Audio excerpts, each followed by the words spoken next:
Imagine standing in full plate armor on a November morning in 1315, the finest steel money could buy, encasing your body like a second skin. You are invincible, trained since childhood in the art of war, born to rule over common folk who exist only to serve. Now imagine 1,500 farmers with sharpened wooden sticks waiting in the mists above you, men who milk cows and harvest grain, men who have discovered something that will shatter your entire world in the next 90 minutes. By sunset, the bodies of 2,000 armored knights will litter a mountain pass, and the age of chivalry will begin its long, bloody death. This is not legend or myth. This is the Battle of Morgarten, the afternoon when peasants proved that courage combined with coordination could defeat 5 centuries of noble privilege, when wooden pikes became more feared than the finest swords, when the very foundations of feudal Europe began to crack and crumble. The year 1315 marked a turning point, invisible to those living through it. The Holy Roman Empire stretched across Central Europe like a great tapestry woven from 1,000 noble houses, all owing allegiance to distant emperors and local dukes. Among these powers, the Habsburg dynasty stood ascendant, hungry for expansion, determined to bring every valley and village under their control. Their latest target seemed insignificant: 3 small mountain communities nestled in the Alps, the forest cantons of Uri, Schweiz, and Unterwalden. What we now call Switzerland was then merely a collection of stubborn farmers who possessed something almost unheard of in medieval Europe: they governed themselves. No lords extracted tribute. No nobles claimed ancient rights over their labor. Free men gathered in meadows to make decisions together, choosing their own leaders, settling their own disputes. To the Habsburgs, this was not merely unusual, it was dangerous. Duke Leopold I of Austria, 25 years old and burning with ambition, looked upon these mountain communities and saw an infection that must be cauterized before it spread. History, he believed, would remember him as Leopold the Glorious, the prince who brought order to the chaos of peasant self-governance. The Swiss had other names for him, spoken in whispers around hearth fires: the oppressor, the tyrant, the lord of broken promises. The conflict had roots deeper than political ambition. Habsburg bailiffs, tax collectors armed with swords and backed by distant authority, had pushed their demands beyond tolerance. They seized crops at harvest, demanded tributes that left families starving through winter, and worst of all, claimed ancient communal lands as ducal property. In one village, a bailiff named Gessler forced farmers to bow before his hat mounted on a pole in the town square, a deliberate humiliation designed to break their spirit. The tale of William Tell shooting an apple from his son's head would emerge from this oppression, legend growing from the soil of real suffering.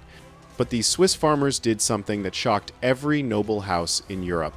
Instead of bowing, instead of accepting their place in the divine order that placed nobles above commoners as surely as heaven sat above earth, they formed a confederation. Picture this radical act. In an age when questioning your lord meant death, when the social hierarchy was considered ordained by God himself, farmers gathered in moonlit meadows and swore oaths on their agricultural tools. They pledged mutual defense, promising to stand together against any oppressor, regardless of his title or armies. From among themselves, they chose leaders based not on bloodline, but on wisdom and courage. Werner Stauffacher, a prosperous farmer from Schwyz who knew more about raising cattle than commanding soldiers, emerged as their military coordinator. This was not merely rebellion, this was revolution. Duke Leopold understood the stakes with terrifying clarity.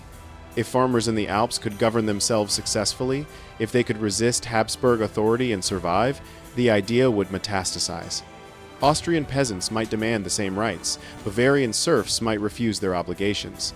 The entire feudal order, 500 years of carefully maintained hierarchy, could unravel. The infection must be crushed before it spread beyond these remote mountain valleys. Leopold assembled the largest punitive force the region had ever witnessed. This was not a simple border patrol or tax collection expedition. This was an army designed to make an example so brutal that no peasant would dare dream of freedom for generations. 9,000 men gathered under Habsburg banners, their armored might representing the concentrated military power of the Holy Roman Empire's most ambitious dynasty. The Swiss faced an impossible choice: submit and return to serfdom, or fight and face annihilation. They chose neither. Instead, in secret valleys after Sunday church services, they began to revolutionize warfare itself. While noble knights practiced individual combat and dreamed of glorious single duels, Swiss farmers drilled with something far more deadly: coordination. They trained to move as one organism, to think as a single mind, to transform 1,500 individuals into a unified instrument of destruction. Their weapon was not the sword they could not afford, or the armor they could not wear. Their weapon was discipline, married to innovation, and it would prove more deadly than anything the feudal world had yet imagined. Duke Leopold's army represented medieval military power at its absolute zenith. 9,000 warriors marched under his command, 2,000 mounted knights encased in full-plate armor, 7,000 infantry drawn from Habsburg domains across Austria, Swabia, and Burgundy. Each knight wore 60 to 80 pounds of the finest steel, crafted by master armorers who had perfected their trade over generations. The war horses alone cost more than an entire village might earn in a decade, bred specifically for size and temperament, trained to carry armored riders into the chaos of battle without flinching. Noble contingents arrived, eager to participate in what they viewed as sport rather than war. Crushing peasant rebels would be an afternoon's entertainment before returning to their castles for wine and celebration. Consider what it meant to prepare for battle as a medieval knight. First came the chainmail base layer, thousands of interlocking iron rings that distributed the weight across your body. Then steel plates covered every vital area. Breastplate, backplate, pauldrons for shoulders, vambraces for forearms, greaves for legs, sabatons for feet. The helmet restricted vision to narrow slits, transforming the world into fragments glimpsed through metal. Movement became slow and deliberate. Getting on your horse required assistance. If you fell, standing again demanded strength and effort, but you were virtually invulnerable to conventional medieval weapons. Swords bounced off your armor. Arrows found no purchase. You were a walking fortress, trained since age 7 in swordplay and horsemanship, versed in tactics and strategy. Fighting farmers would be massacre, not combat. The Swiss force appeared pathetic in comparison. 1,500 Confederates, mostly farmers and herdsmen, who spent their days tending livestock and working fields. But they carried something revolutionary: pikes. 10 to 18 feet of ashwood tipped with iron points. Simple weapons, cheap to produce, requiring no years of training to use effectively. Each pike weighed merely 5 to 7 pounds, light enough to wield for hours, yet physics would transform these wooden poles into instruments of devastating death. Behind the pikemen came men bearing halberds, weapons that looked like agricultural tools merged with nightmare. An axe blade for chopping through armor, a spike for thrusting into gaps, and a hook designed specifically for pulling knights from their saddles. Medieval can openers, purpose-built for cracking the shells of armored nobility. What made the Swiss fundamentally different from every other peasant uprising in European history was their training. Every Sunday after church services, villages gathered not to practice individual combat like knights seeking personal glory, but to move as a single coordinated unit. They learned to level pikes simultaneously, to step in unison, to maintain formation under pressure. They became not 1,500 individuals, but one organism with 1,500 limbs, all controlled by a single will. The pike length was crucial. 18 feet of ashwood extended farther than any sword, farther than a knight's lance in close quarters.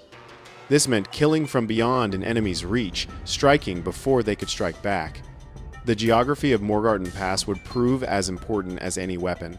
A narrow corridor, barely 50 meters wide, squeezed between Lake Egery on one side and steep wooded cliffs on the other. A 2-mile-long death trap if you possessed the knowledge and courage to use it properly. Leopold's scouts reported the obvious route through the pass, but their assessment dripped with contempt. Why worry about farmers choosing the battlefield? Why concern yourself with terrain when you commanded overwhelming numerical superiority and the finest warriors in Christendom? The Duke's recorded words capture his arrogance perfectly. The mountain peasants will flee at the first sight of our banners. If they do not, we shall ride them down like wheat before the scythe. His battle plan reflected this contempt. March through Morgarten Pass in force, overwhelm any resistance through sheer numbers and superior steel, hang the rebel leaders as examples, and return home before the week ended. The mathematics seemed inarguable. 9,000 professional soldiers against 1,500 part-time militia, lifetime warriors against men who had held swords perhaps a dozen times, steel plate armor against wooden farming implements. Victory was not merely probable, but inevitable, written in the stars themselves.